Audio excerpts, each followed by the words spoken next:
My name's Lowell. I'm not the kind of guy who shares personal stuff online, and I never thought I'd be here, typing this with my palms sweating, trying to make sense of something I can't fully wrap my head around. But if I don't tell anyone, I think I might lose it. So, this happened last Tuesday night.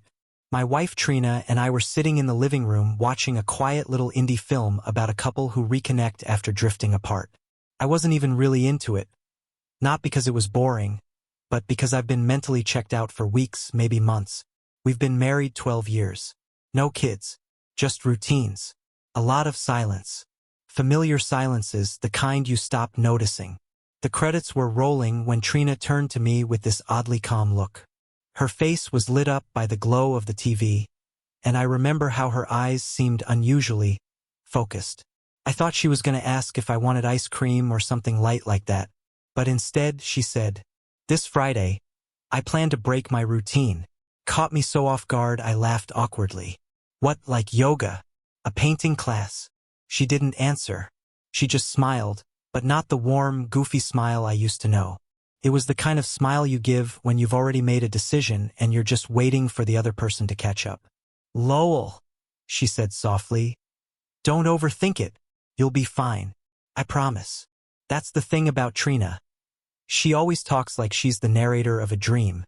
Me? I overanalyze everything. And I knew in my gut that this wasn't about yoga or painting. I asked her where she planned to go. She tilted her head. "Just somewhere I haven't been in a long time." I should have asked more questions. Pressed her. But I didn't. I nodded like a doormat and let it go because I hate conflict and because I'm scared of what the answers might be. That night I lay in bed next to her, staring at the ceiling fan spinning in slow circles, wondering if I just witnessed the softest beginning of an ending. Trina has always been unpredictable, but lately her unpredictability had a strange edge to it. Like the time she came home 2 hours late from work and said she had a flat tire, but the car was perfectly clean and the tire pressure was fine. Or when she smiled at something on her phone and tilted the screen away when I leaned over. But still, I kept convincing myself it was nothing. I mean, who cheats after 12 years of no drama, no shouting, no affairs? We weren't passionate, sure, but we weren't falling apart either. At least I didn't think so. Wednesday, she started humming again.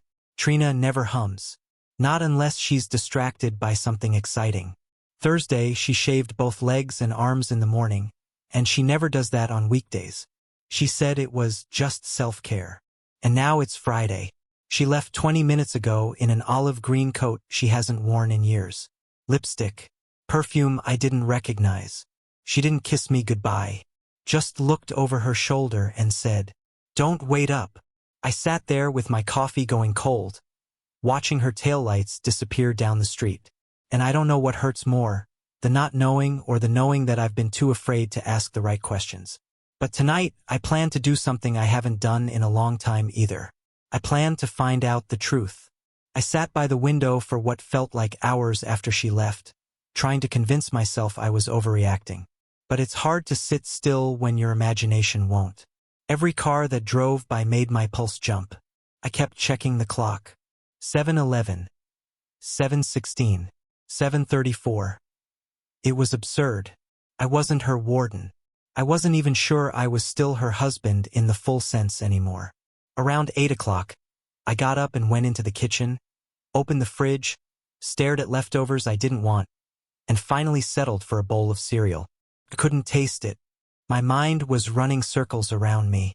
I wondered where she was, who she was with, what kind of experience she had planned.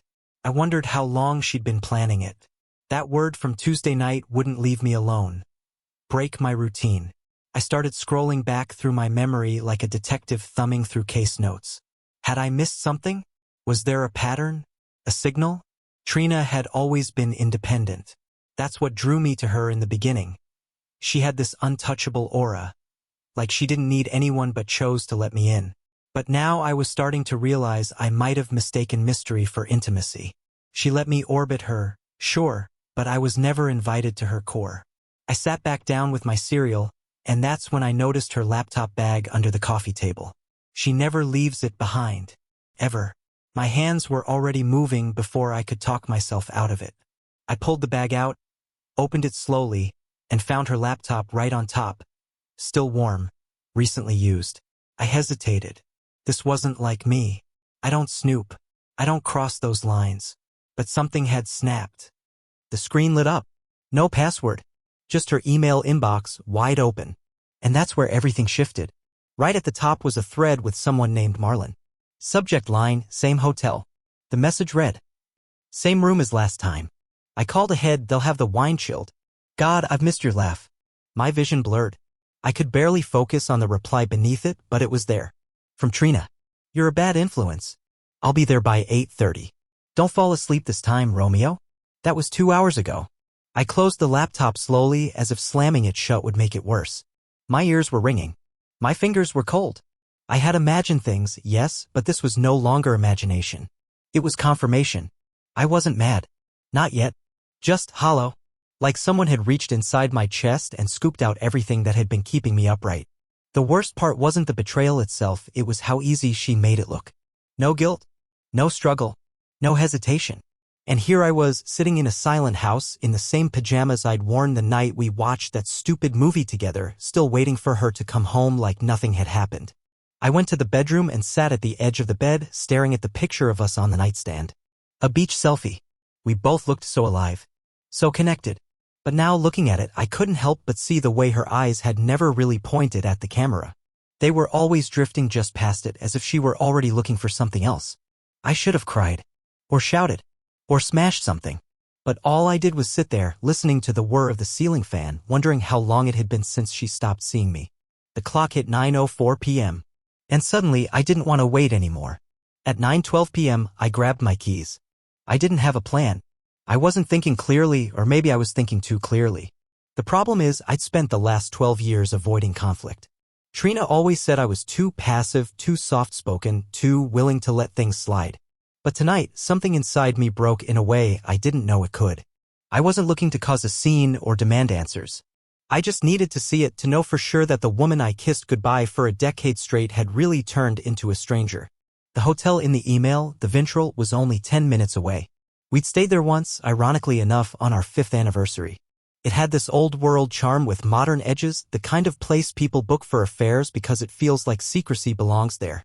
I parked across the street and just sat in the car for a minute, my breath fogging the windshield. The street lamps buzzed faintly above. I could see the golden-lit lobby through the glass doors, a front desk clerk tapping on a computer, a couple laughing as they walked past the entrance, arms intertwined. Then I saw her. Trina. She walked out of the elevator in a gray sweater, her hair pinned up loosely, heels clicking against the tile. She looked different. Not just dressed up, lighter, freer. Like she'd left behind the version of herself that lived with me. She didn't look like someone sneaking around. She looked like someone arriving. A man met her near the elevator. He was tall, maybe mid-40s, with a clean shave and the kind of confidence that comes from knowing you're wanted. He kissed her on the cheek and she laughed. Not that polite chuckle she gives me when I try to be funny. A real laugh. The kind that sounded like it belonged to a version of her I'd never met. He touched the small of her back and led her toward the hallway. I could see the keycard in his hand. I could hear my pulse in my ears. I followed, slowly, heart pounding.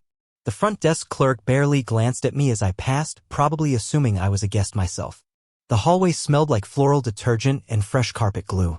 I stayed far enough back to not be seen, just far enough to hear them stop at a door. Room 317. They went in. The door clicked shut. I stood there in the hallway, frozen. I didn't knock. I didn't yell. I just stood, looking at the room number like it was a gravestone. This was it. The moment where most people would burst in, catch them red-handed, make a scene that ends up on some stranger's phone camera.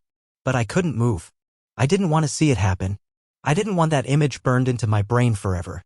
I already knew. That was enough. Instead, I turned around and walked out. But I didn't go home. I drove.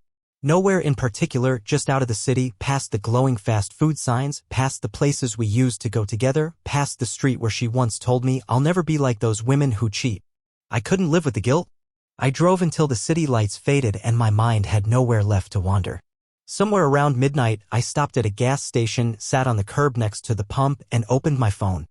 Her location sharing was still on. She was still in room 317. I didn't cry.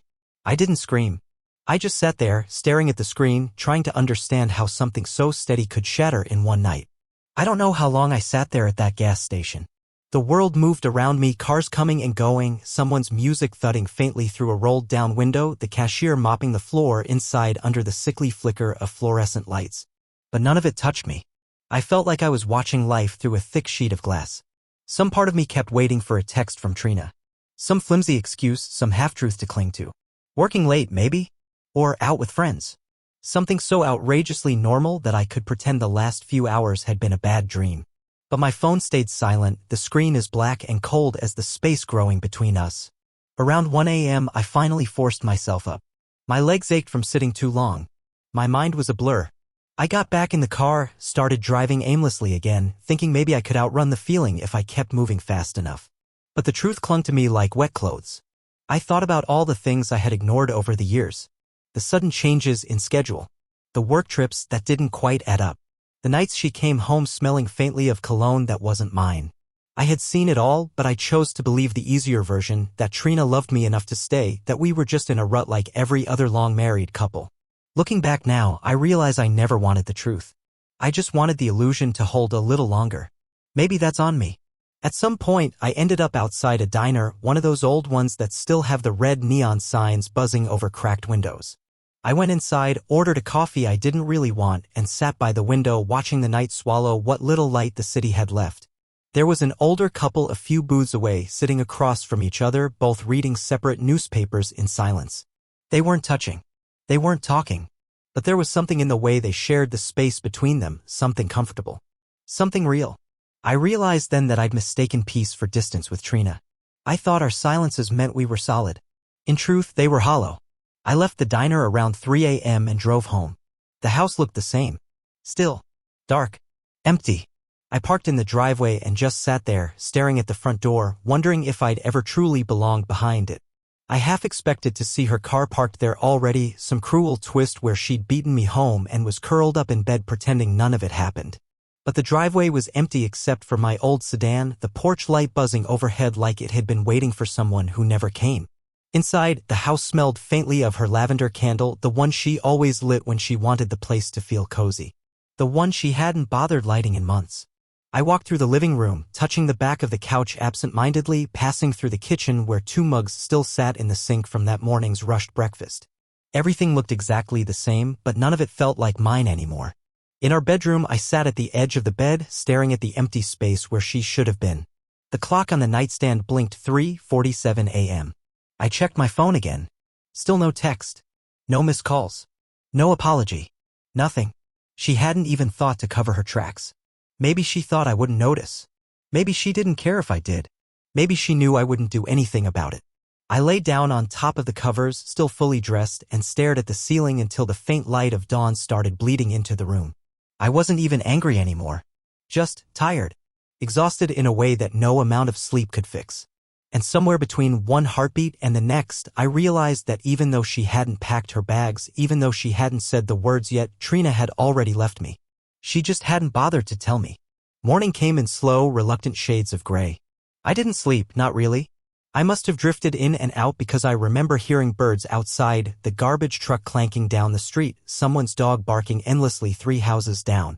But I stayed where I was, lying stiffly on top of the covers, shoes still on, arms crossed like a man bracing for impact that never came.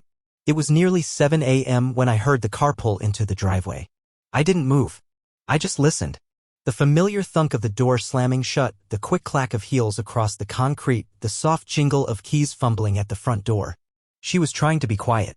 She always thought she was good at sneaking in when she was late, like the silence itself could erase the absence. The door creaked open. I closed my eyes. I heard her pause, maybe sensing something off. Maybe feeling the weight of her own betrayal hanging heavy in the air. Then the soft shuffle of her footsteps as she tiptoed inside. The house seemed to shrink with every step she took. I could almost map it in my mind, the living room, the hallway, the short flight of stairs, her hand probably trailing along the banister like she always did. I imagined her hesitating at the bedroom door, wondering if I was awake, wondering if she could slide back into our life without questions. She didn't say anything when she entered the room. Didn't whisper my name. Didn't apologize. She just stood there. I could feel her eyes on me. I waited for something, an explanation, a lie, even just a good morning. But the silence stretched so long that it started to hum in my ears. Finally, I opened my eyes. She was still dressed from the night before, though she had thrown a jacket over herself like it could cover the truth. Her hair was messy in a way that didn't come from sleep. Her makeup was smudged just slightly, not enough for a stranger to notice, but enough for someone who knew her face like a map. We stared at each other. No words. Nothing. Just this vast, aching distance between us that no amount of pretending could cross. I sat up slowly, feeling every muscle in my body protest. My throat was dry and my chest hurt in a way that wasn't physical. She opened her mouth like she was about to speak and then closed it again. That hurt more than anything else. Not the betrayal, not even the lies, but the fact that when faced with the damage she had caused, she couldn't even summon the decency to fake regret. I swung my legs over the side of the bed, stood up, and walked past her without a word. Her perfume clung to the air, a sharp contrast to the staleness that had settled into the house overnight. In the bathroom, I splashed cold water on my face, staring into the mirror like I was trying to recognize myself. My reflection looked hollow. Smaller somehow. Like the part of me that had believed in us had evaporated in the night. When I came out, she was sitting on the edge of the bed, hands clasped together between her knees, head bowed like a child waiting to be scolded. But I didn't say anything. I didn't ask where she had been. I didn't demand explanations she wasn't willing to give. I just walked downstairs, poured myself a cup of yesterday's cold coffee, and sat at the kitchen table, staring out the window as the sun climbed higher and higher over the rooftops. The house around me, once ours, now felt like a museum exhibit. A perfectly preserved snapshot of a life that had already ended. Photos on the wall. 2 toothbrushes in the holder. A pair of her shoes kicked off by the door. All the things left behind when someone chooses to leave without ever actually packing a suitcase. And the worst part was, if she had said the right thing, anything, I might have let her stay. I might have chosen to live in the ruins just to pretend I hadn't lost everything. But she said nothing. And that silence said more than any confession ever could. The rest of that Saturday blurred into a kind of gray, shapeless stretch of time. I didn't speak much. Trina didn't either. We moved around each other like two ghosts haunting the same crumbling house, careful not to touch, not to breathe the same air for too long. She spent most of the morning upstairs, pretending to clean the bedroom closet. I could hear the occasional thud of hangers sliding across the rod, the soft rustle of fabric. It was the sound of someone trying desperately to act normal, to scrub away the scent of guilt with meaningless chores. I stayed downstairs, nursing cups of coffee that tasted like cardboard, scrolling aimlessly through my phone just to keep my hands busy. I must have read the same news headline 5 times without understanding a word of it. Around noon, she finally came down. She stood in the doorway for a second, watching me. I could feel her eyes on the back of my head, searching for a crack and opening anything she could step through to avoid having to say the truth out loud. But I didn't turn around. I just kept scrolling. She cleared her throat, that soft, guilty sound, and said, almost too casually, "I'm going to visit my sister for a few days. She's been asking." I nodded once, not trusting myself to speak. It was a lie, of course. Her sister lived 2 states away and barely spoke to her anymore. But I didn't call her out. What was the point? Trina must have taken my silence as permission because I heard her walk to the hallway closet and start pulling down a small overnight bag.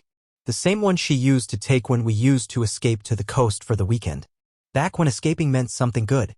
I stayed rooted in my seat, listening as she packed quickly, grabbing whatever she could without care. It sounded rushed, haphazard, like someone escaping a fire rather than going on a visit. When she was done, she hovered by the front door, suitcase by her side. I could see her reflection in the window, pale, nervous, fidgeting with the handle of the bag. And then she finally spoke. "Lowell? I'm sorry." It was the barest whisper.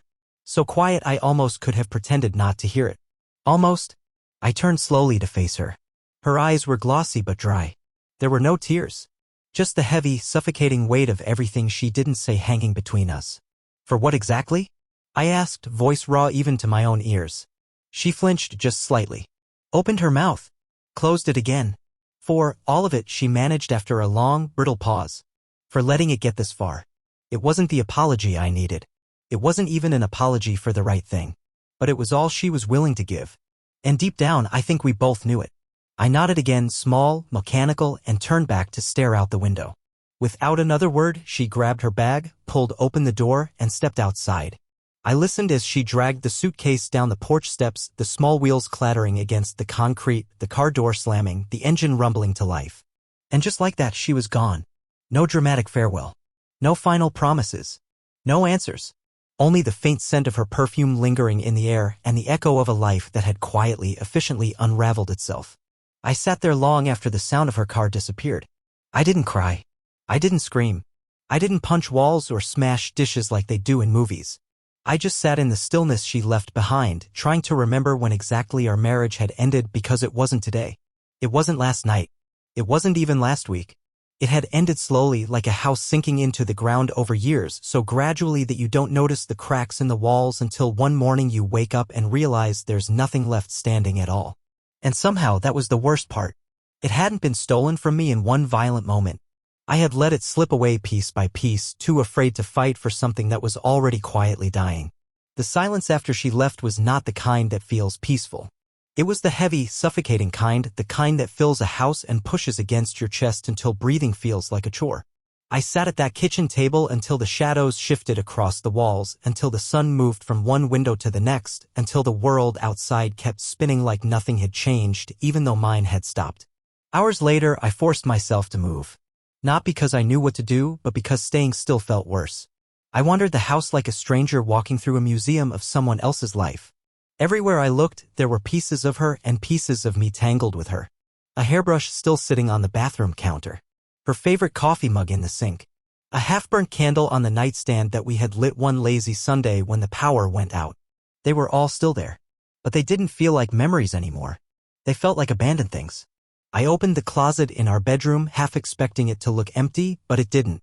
Most of her clothes were still hanging there, swaying slightly from the draft I hadn't noticed. She hadn't packed properly. Just enough to pretend she was visiting her sister. Just enough to pretend this wasn't the beginning of something final. I stood there for a long time, hand resting lightly on the edge of her side of the closet. It was strange how physical absence could be so much louder than presence. Every room screamed her name, not because she was in it, but because she wasn't. I wandered into the guest room, the one we had always said we'd turn into an office but never did. It was mostly empty except for a few old boxes shoved into the corner. One of them was labeled wedding stuff. Dust had settled on it like a second skin. I sat on the floor and opened it. Inside were fragments of a different life. A dried bouquet from our wedding day, brittle and colorless now. A photo album filled with smiling faces that felt like strangers. Ticket stubs from our honeymoon. A folded napkin with our initials and the date printed in gold. I picked up the napkin, ran my fingers over the faded letters and felt something twist painfully in my chest. We had believed in those initials once. We had believed that putting them together meant forever. But forever, it turns out, has an expiration date. I don't know how long I sat there, sifting through pieces of our old promises.